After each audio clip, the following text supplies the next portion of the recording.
السلام علیکم دوستو، کیسے ہیں آپ سب لوگ؟ امید کرتا ہوں آپ سب لوگ خیریت سے ہوں گے اور ہماری بتائی ہوئی دواؤں سے فائدہ اٹھاتے ہوں گے اور دوسروں کو فائدہ پہنچاتے ہوں گے۔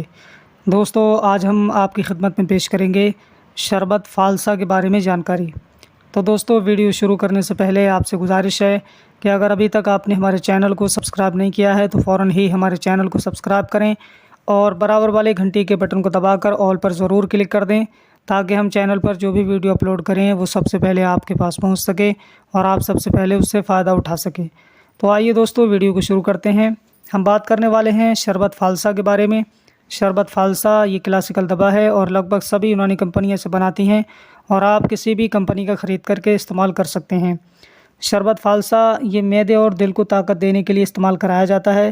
جن لوگوں کا معدہ کمزور ہوتا ہے یا دل کی کمزوری ہوتی ہے، دل کی کمزوری کی وجہ سے کپ کپی طاری رہتی ہے یا گھبراہٹ رہتی ہے، تو وہ لوگ اسے استعمال کر سکتے ہیں۔ انشاءاللہ تعالی معدے کو بھی طاقت ملے گی اور دل کو بھی طاقت ملے گی۔ جگر کی حرارت کو بھی تسکین دینے کے لیے شربت فالسا کا استعمال کرایا جاتا ہے، اور جن لوگوں کو قے کی شکایت رہتی ہے، متلی کی شکایت رہتی ہے، وہ لوگ بھی شربت فالسا کا استعمال کر سکتے ہیں اور قے اور متلی کی پریشانی سے چھٹکارا پا سکتے ہیں۔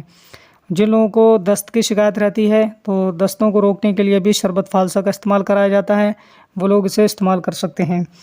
اگر بات کی جائے کہ اس میں کون کون سے اجزاء شامل کیے گئے ہیں تو اس میں فالسا پختہ اور قند سفید ملا کر کے اسے تیار کیا جاتا ہے، جو کہ ایک بہترین دوا ہے معدے کو اور دل کو طاقت دینے کے لیے، جگر کی حرارت کو تسکین دینے کے لیے اور قے کو روکنے کے لیے اور دستوں کو روکنے کے لیے۔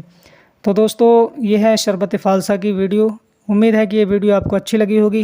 ویڈیو اگر اچھی لگی ہو زیادہ سے زیادہ شیئر کیجیے اور ہمارے چینل کو اگر سبسکرائب نہیں کیا ہے تو فوراً ہی ہمارے چینل کو سبسکرائب کریں۔ آج کے لیے بس اتنا ہی، ملتے ہیں اگلی نئی ویڈیو میں، تب تک کے لیے اللہ حافظ۔